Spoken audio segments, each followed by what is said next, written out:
So what do we got here, man? I've got a 1973 Husqvarna 400 two-stroke old dirt bike. Man, this thing looks beat up. I see you put your custom racing stripe on there.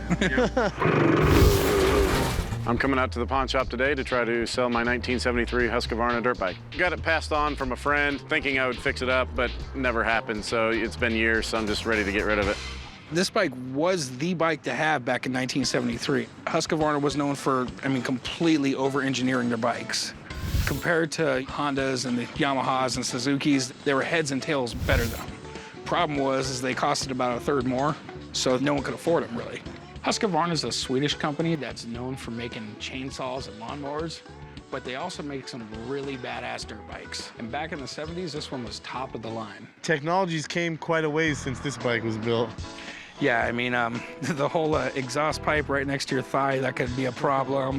Now they got shocks that give you almost 3 feet of travel in the back of these bikes. This thing might have 6 inches at best, which means you're going off a jump and you're gonna feel every bit of it in your back. I'll tell you what though, man, that 400cc two-stroke in there, probably just as fast as any Harley out there today. Really? Yeah. A two-stroke engine has pistons that fire twice as often as the engine in your car. They deliver a lot of power for their size, but the problem is you have to mix oil with the gas, which creates a lot of smoke. So what are you looking to do with it, man? I'm just looking to get rid of it. If you guys would give me $400 for it, just to get it off my hands. 400 is gonna be a little steep, buddy. I'm more in the $100 price range. Really? Yeah. You go 250?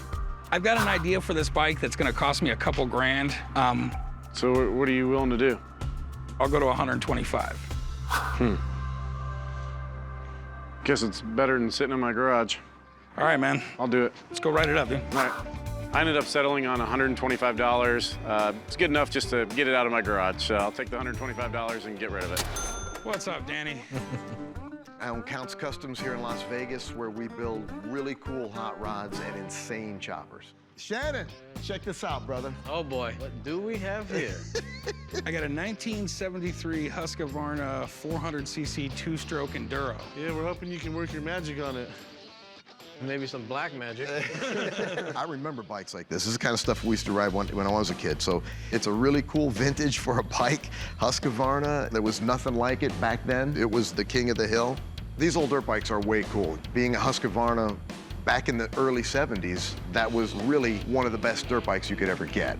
To do a full restoration on this, I don't know what that's going to take. It wouldn't make any sense to do a restoration on it. Right. Dirt bikes today and dirt bikes in 1973 are two completely different worlds. Absolutely. But since it's an Enduro, which means it was street legal, or it is street legal. Yeah. I got to thinking we could take that, 400cc two-stroke Husky motor and put it in a bobber frame, Springer front end, and turn this into a really cool rat rod bobber kind of thing. I don't want to spend a ton of money into it, but it's definitely got to be cool, man. A lot of style. That'll be fun. It'd be cheaper to have Danny do a complete restoration of this bike, but it'd be a real limited market. I think turning it into a bobber, which is pretty much just a custom street bike, would make a lot more money. You got any idea what this is going to cost me? Hoss, I got to say, we're wandering into some uncharted territory here, man. So to be honest with you, there's no way to know what this is going to cost, man. I don't know. All right, man. Well, let's hope I make some money on it, right? We'll do our best. You know it. I don't like giving somebody a blank check to start a project with. Danny's never really done me wrong, but with a big custom job like this, there's always risks. So I just hope it doesn't come back to bite me in the ass. You guys ready for this, man? I don't even know what to expect, man. It's gonna be interesting. You're gonna love it. Shannon's been out testing her. We should see him any second now. Check it out.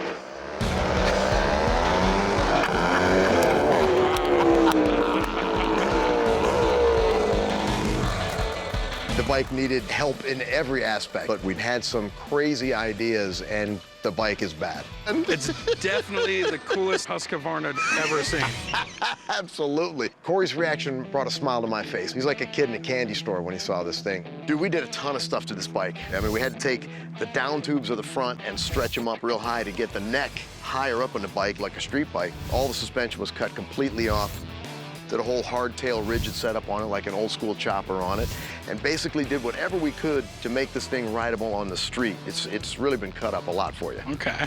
Yeah. So, you have any idea of what I'm into it, man? Well, we're 80 actual man hours in it, plus the parts that had to be done. We're about 8,500 bucks in this bike. 8,500? Yeah, but it's certainly a one-of-a-kind piece, and nobody's got it. You know, I don't like buying one-of-a-kind things because I can't figure out what to sell them for. But I mean, this is, it's gonna be interesting. There's no way to really put a value on this bike if you're gonna resell it because they don't exist. It's not like you can look through history and say, oh, okay, a 74 Husqvarna turned into a street bike is worth.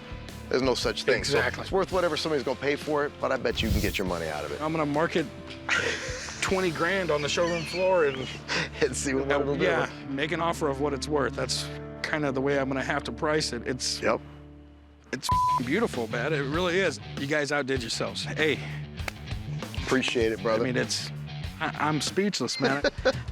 Chumley, keep an eye on him, man. I don't want him to get hurt. Don't forget your helmet, Big Hoss. I'll get in there and get it in a second.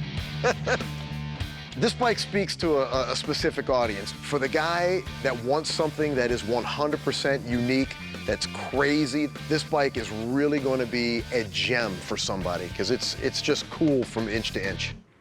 All right, chum, I'm going up and down the strip a few times. I'll take your truck home.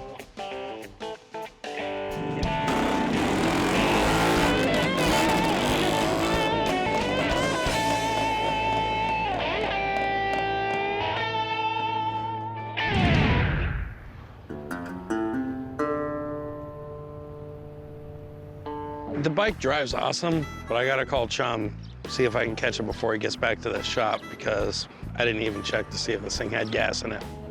Thank God. After all the things Corey's done to me, it's payback time. What up, Big Hoss? Bike ran out of gas, dude. Help me load it on the back of the truck. Yeah, I'm on lunch break, so I gotta get out of here.